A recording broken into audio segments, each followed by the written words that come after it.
नमस्कार मित्रों, आप सभी का बहुत बहुत स्वागत है आपके अपने channel the journey of life में। मित्रों, कभी कभी हमारे मन में एक सवाल उठता होगा कि हमें किस देवी देवता की पूजा करनी चाहिए। अब जबकि हमारे सनातन संस्कृति में कितने सारे देवी देवता हैं, तो फिर नियमित रूप से हमें किसकी पूजा करनी चाहिए।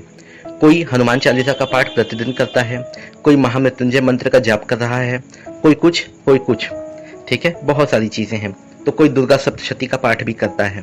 हमें क्या करना चाहिए, आज हम इसी विषय पे बात करेंगे। तो कहीं जाइएगा मत, वीडियो को पूरा देखिएगा, पूरा नहीं तो कम से कम आधा तो देख ही लीजिएगा।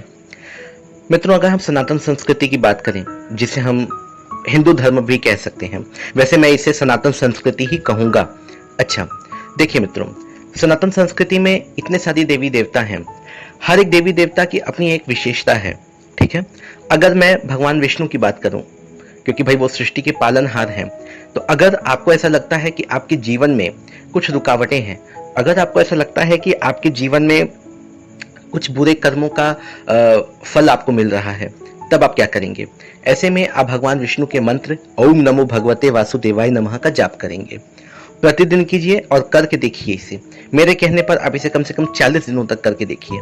आपको अपने जीवन में कुछ सकारात्मक बदलाव अपने आप देखने को मिलेंगे, बिल्कुल देखने को मिलेंगे। मैंने बहुत ही कम लोगों को इस मंत्र का जाप करते हुए नियमित रूप से देखा है।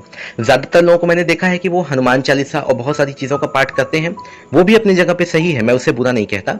लेकिन हाँ, अगर आपको ऐसा लगता है कि आपके जीवन में कुछ पिछले जन्म के कुछ कर्मों का कुछ बुरा फल आपको अभी मिल रहा है, तो आप विशेष रूप से इस मंत्र का जाप कीजिए। अब मैं बात करता हूं कुछ ऐसे लोगों को जिन्हें डर लगता है और जिन्हें शक्ति की आवश्यकता है। तो फिर ऐसे में तो आप माँ दुर्गा की पूजा कीजिए।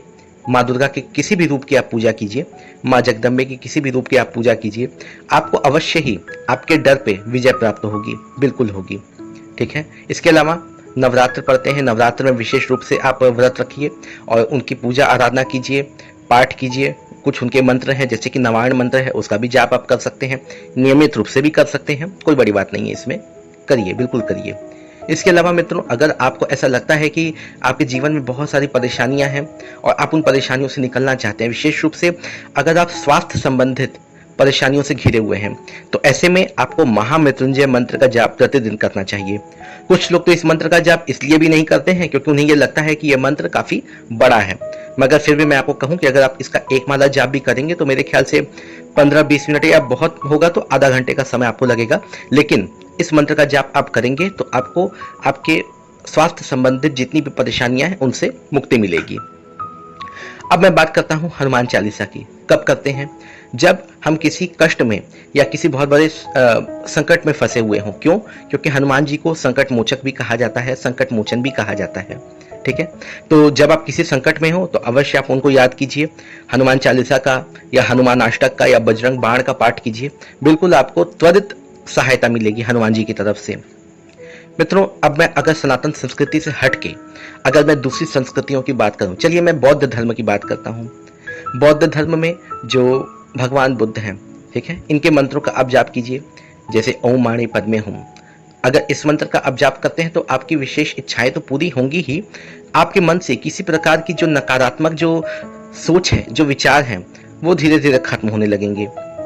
इसके अलावा भगवान अवलोकितेश्वर का मंत्र नमो ग्वांशी यिन वूसा, इस मंत्र का जाप भी आप कर सकते हैं। हालांकि आप लोगों को थोड़ा सा ये अलग लग रहा होगा क्योंकि वैसे भी हमारे देश में बौद्ध धर्म का ज्यादा प्रचार प्रसार किया ही नहीं जाता है, लेकिन मेरे चैनल पे आपको सब कुछ मिलेगा।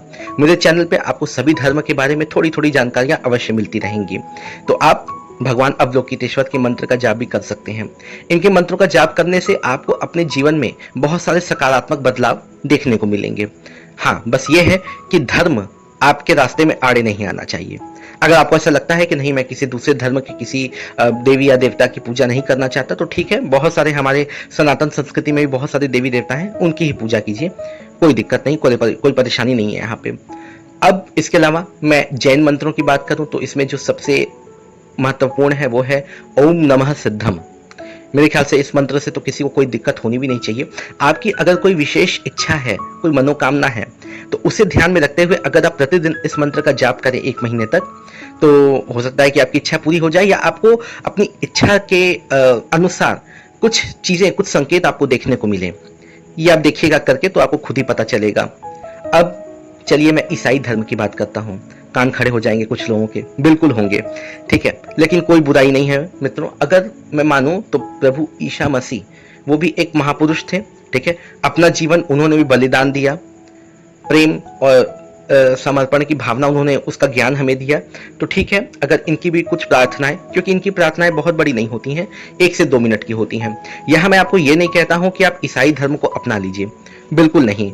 आप जिस धर्म में हैं उसमें रहते हुए भी अन्य धर्म के किसी भी जो उनके जो महापुरुष हैं, उनके जो देवी देवता हैं या जो शक्तियां हैं, उनका आवाहन आप कर सकते हैं, बिल्कुल कर सकते हैं। इसमें कोई दिक्कत नहीं है, कोई परेशानी नहीं है। आपका धर्म परिवर्तन नहीं होगा इसको करने से, कर सकते हैं। मेरे चैनल पे बहुत सारे ऐसे भी वीडियोस पड़े हुए हैं।